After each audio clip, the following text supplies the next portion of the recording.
अस्सलाम वालेकुम गाइस। आज फिर एक नए टॉपिक के साथ आज का हमारा वीडियो लेक्चर बहुत ही अहम होने वाला है। आज हम इस वीडियो लेक्चर में सीखेंगे कि WH के साथ अगर एवर का इस्तेमाल किया जाए तो इसका क्या मीनिंग निकलते हैं। जब भी किसी WH के साथ एवर का इस्तेमाल किया जाता है तो इनका मीनिंग चेंज हो जाता है, यानी कि इनका मतलब बदल जाता है। जैसा कि वाट का मतलब है क्या। अगर वाट के साथ एवर लगा दिया जाता है तो इसका मतलब चेंज हो के बन जाता है जो कुछ भी। इसी तरह जितने भी WH के फैमिली मेम्बर है इनके साथ अगर एवर का इस्तेमाल किया जाता है तो इनके मीनिंग चेंज हो जाते हैं। तो यही चीज़ आज हम इस वीडियो लेक्चर में जानेंगे। तो चलिए सीखना शुरू करते हैं कि क्या इनका मीनिंग होता है और कैसे इनको सेंटेंस में फॉर्म किया जाता है। आपके सामने कुछ WH के वर्ड्स, पहले हम इनके मीनिंग जानते हैं। वट एवर को दो सेंस में इस्तेमाल किया जाता है, जो कुछ भी या जो भी। उसके बाद वेर एवर के भी दो सेंस में इस्तेमाल किया जाता है, जहाँ कहीं भी या कहीं भी। उसके बाद वेन एवर को भी दो सेंस में इस्तेमाल किया जाता है, जब कभी भी या जब भी। उसके बाद होम एवर को भी एक सेंस में इस्तेमाल किया जाता है, जो कोई भी। उसके बाद विच एवर को भी दो सेंस में इस्तेमाल किया जाता है, जो कुछ भी या जो भी। उसके बाद हाउ एवर को भी दो सेंस में इस्तेमाल किया जाता है, जैसे भी, जितना भी। उसके बाद हुज एवर का इस्तेमाल जानदार चीज़ों के लिए हम करेंगे, जिसका मतलब होता है जिस किसी का भी। यहाँ पर एक मैं बात बताना चाहूँगा कि वट एवर जिसका मतलब है जो भी या जो कुछ भी, आप वट एवर का भी इस्तेमाल कर सकते हैं और वट सो एवर का भी इस्तेमाल कर सकते हैं। दोनों का मीनिंग एक है, यानी कि इसका इस्तेमाल आप किसी भी चीज़ पर इन दोनों का इस्तेमाल कर सकते हैं। सेंटेंस है, जो कुछ भी तुम्हारे पास है मुझे दे दो। Give me what ever you have. Give me what ever you have. दूसरा सेंटेंस है, जो भी मिलता है उठा लो। Take whatever you get. Take whatever you get. जो कुछ मेरा है वो सब कुछ तुम्हारा है। Whatever is mine, that is all your.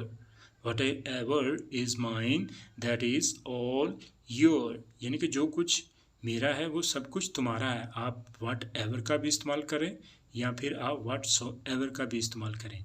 दूसरा सेंटेंस है, तुमने जो कहा है सही कहा है। Whatever you said is right. Whatever you said is right. यानी तुमने जो कहा है सही कहा है।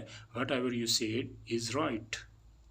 अब हम जानते हैं wherever या wheresoever, जहाँ कहीं भी या कहीं भी। इसका इस्तेमाल wherever और wheresoever का इस्तेमाल भी आप कहीं भी कर सकते हैं। सेंटेंस है, तुम जहाँ कहीं भी रहो खुश रहो। Be happy wherever you are. Be happy wherever you are. दूसरा सेंटेंस देखें, जहाँ कहीं भी जाओ मुझे बता कर जाना। Wherever you go, tell me to go. Wherever you go, tell me to go. तुम जहाँ कहीं भी चाहो बैठ सकते हो। You can sit wherever you want. You can sit wherever you want. Sentence है, तुम जहाँ कहीं भी छुप जाओ मैं तुम्हें ढूंढ लूँगा। Wherever you hide, I will find you. Wherever you hide, I will find you. यानी कि wherever का इस्तेमाल जहाँ कहीं भी या कहीं भी के लिए हम करते हैं। अब हम जानते हैं whenever या whensoever, जिसका मीनिंग है जब कभी भी या जब भी। तो कुछ सेंटेंस देखते हैं, जब कभी भी मेरी याद आए तुम कॉल कर लेना। जब कभी मेरी याद आए तो तुम कॉल कर लेना। सेंटेंस है, whenever I remember you, call me. Whenever I remember you, call me.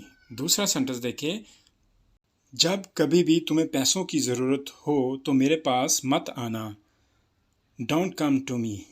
Don't come to me whenever you need money.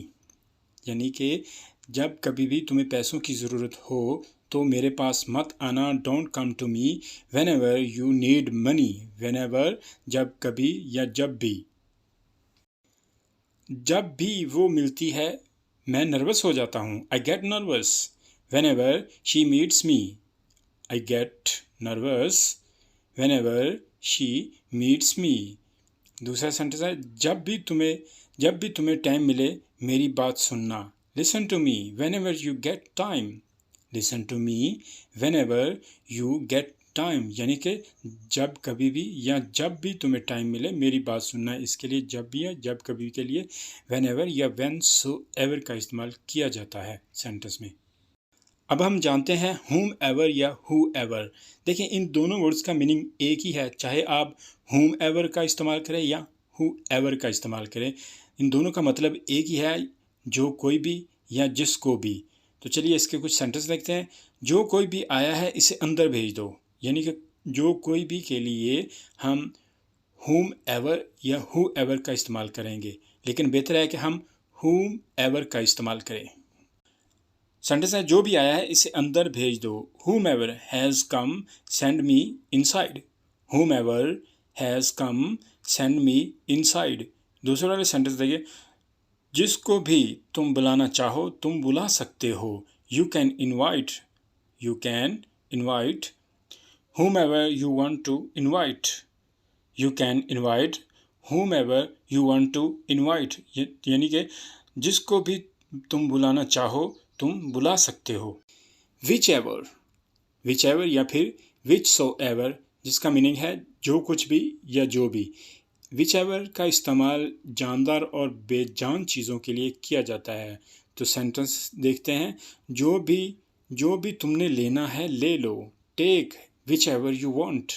Take whichever you want. दूसरा वाला सेंटेंस देखें, जो भी किताब तुम्हें पसंद है तुम खरीद सकते हो। Which ever the book you like. Which ever the book you like you can buy, यानी कि जो कुछ भी या जो भी के लिए हम विच एवर या फिर विच सो एवर का इस्तेमाल कर सकते हैं। जानदार और बेजान चीज़ों दोनों के लिए हम विच एवर का इस्तेमाल कर सकते हैं, जो भी या जो कुछ भी के सेंस में। अब हम देखते हैं हाउ एवर या हाउ सो एवर, जिसका मीनिंग है जैसे भी, जितना भी। जैसे भी, जितना भी के लिए हाउ एवर या हाउ सो एवर का इस्तेमाल किया जाता है। सेंटेंस देखें, जैसे भी हो तुम्हें ये काम करना होगा। जैसे भी हो तुम्हें ये काम करना होगा। However you will have to do this work. However you will have to do this work, जितना भी तुमने खेलना है खेल लो। Play however you want to play। Play however you want to play। जैसे भी और जितना भी के सेंस में however या howsoever का इस्तेमाल करके इस तरह के सेंटेंस बना सकते हैं किसी भी तरीके से। सेंटेंस है, इंग्लिश सीखना जितना भी मुश्किल हो लेकिन मैं सीख लूँगा। However difficult it is to learn English। However difficult it is to learn English but I will learn, यानी कि जितना भी मुश्किल हो मैं सीख लूँगा। इसके लिए however या howsoever, जितना भी मुश्किल हो मेरे लिए करना आसान है। However is difficult is easy for me to do। However is difficult is easy for me to do।